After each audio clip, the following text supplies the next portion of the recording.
فاصبر صبرا جميلا.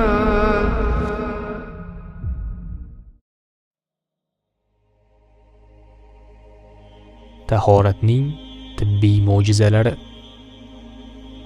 Tahorat va g'usl natijasida tanda 3 muhim tibbiy mo'jiza yuz beradi. A. Vujudda birikkan elektronlar chiqarib tashlanadi va ular ta'sirida bo'layotgan jismoniy og'irlashuv yo'qoladi. B. Umumiy qon aylanishidagi kamchiliklar tuzaladi, qarish sekinlashadi. V. Sog'liqni saqlash tizimida asosiy negiz hisoblangan limfa, ya'ni organizmda qon bilan to'qimalar orasida modda almashinuvini ta'minlovchi suyuqlik aylanishi eng yaxshi saviyada bo'ladi. Va bu 3 hodisa asosan tahorat va g'usl olinayotganda yuz berishi ochiq-oydin tasdiqlangan. Endi bu hodisalarni izohlab beraylik. A. Vujudning statik elektrik muvozanati masalasi. Normal vujudning qurilishi negizida elektrning katta ahamiyati bor. Tana sog'liq ko'p jihatdan uning muvozanatiga bog'liq. Ahvol esa shundayki, havoda elektr kuchlanishlari buzilib turadi. Ta'siri ko'p bo'lgan sun'iy tolali kiyimlar kiyamiz. Mingan ulovlarimiz, mashinalar ichida o'tayotgan kunlarimiz statik elektrik muvozanatni buzadi va biz uchun jiddiy muammolar yaratadi. Avtodan tusha solib xonaga kirganda yo stuldan qo'zg'alganda kondensator kabi ashyolar ta'sirida ortiqcha elektronlarga to'lib ketamiz. Bundan tashqari chekish ham bizni qaritadi, bizga bemavrid ta'sirlar o'tkazadi. Ayni chog'da juda ko'p psixozmatik, ruhiy asabiy kasalliklarni keltirib chiqaradi. Bu salbiy natijalarning birdan bir chorasi tahorat va g'usldir. Shuning uchun ham tahorat olganlarning yuzlari nurli bo'ladi. Ajabo, Alloh tahorat oling deb buyurganda shu maqsadni ko'zlaganmidi deguvchilar bo'lsa, javobimiz tayyor. Faqat bu emas, tayammum ham tahoratdan olinadigan foydani ta'minlay oladi. Agar bunday bo'lmasa, tayammum amr qilinmagan bo'lardi. Tahoratdan boxabar bo'lganlar vujudning elektrostatik muvozanati buzuqligini daf qilmoqlik uchun butun dunyoda akupunktur, ya'ni nina bilan davolashga vaqt sarflab, o'zlarini ilma teshik qilib o'tirmasdilar. B. Sirkulyatsiya masalasi. Sirkulyatsiya yurakdan to'qimalarga, to'qimalardan yurakka ikki taraflama oqim tizimidir. Ayniqsa to'qimalarda bu tizimning ulovi tomirlar, qildan ham ingichka naychalar holida ishlab turadi. Mana shu ingichka kapillar naylar tizimi ichki doirada ishga tushmay qolgan oziq-ovqat qoldiqlari tufayli va boshqa turli sabablar bilan torayib yoki umuman bekilib, to'qimalar kerakli moddalar bilan ta'minlanmay qoladi. Mana shu hodisa vujudning bemahal qarishiga asos sabab bo'ladi.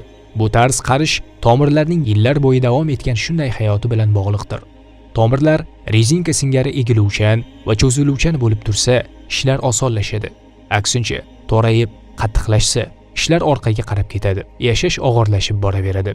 Bu muammolar amaliy hayotda tahorat va g'usl orqali hal bo'ladi.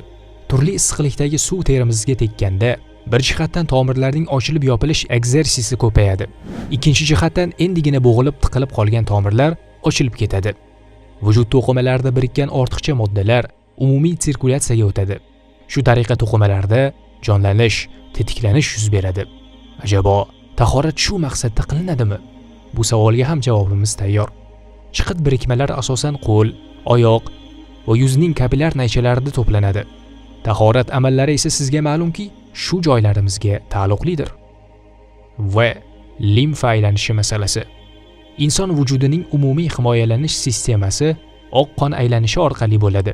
Biz bilgan tomirlarga nisbatan benihoya ingichka bo'lgan kapillar naychalar leykotsit nomli oq qon hujayralarini to'qimalarning eng chekka-chekkalarigacha olib boradi. Vujudning qay yerida bir begona narsa, misol uchun saraton, rak kasali hujayrasi bor bo'lsa, bu mayda jangchilar o'zlaridagi zaharlar bilan ularni o'ldiradilar. Saratonga duchor bo'lish bu immunitetda zaiflashish bor deganidir. Bu tizim ko'p jihatlarga ega va g'oyat murakkabdir.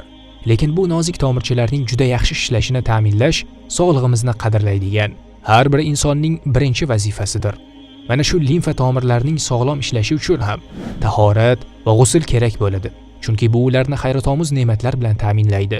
Qo'l-oyoqlarni yuvilishi limfa aylanish tezligini oshiradi.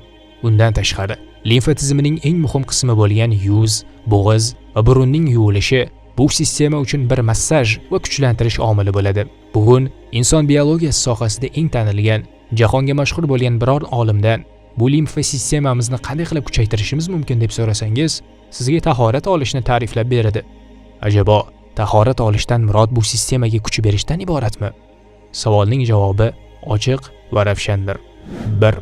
Tahorat olish bilan vujudning eng chekka, eng kichik nuqtasi ham sakrab-sakrab ishlay boshlaydi. 2. Burun, bo'g'iz qismlari va og'iz va quloqlarning chayilishi bu sistemaning yaxshi ishlashiga qaratilgan. 3.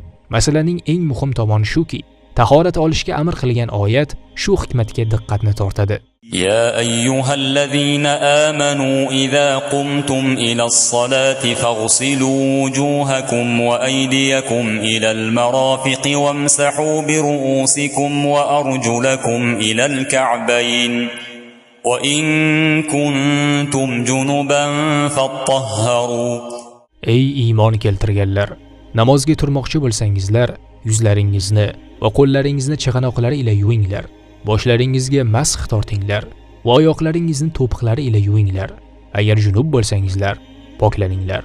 Oyat shundan keyin tayammum borasida amr beradi va nihoyat tahorat nechun farz qilinganligini bildiradi.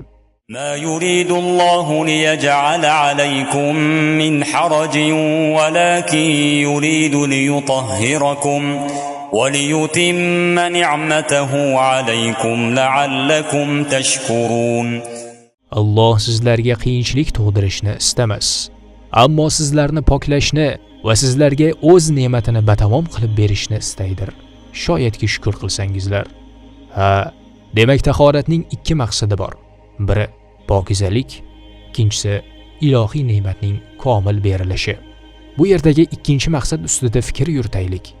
Ilohiy ne'matning komilligi nima?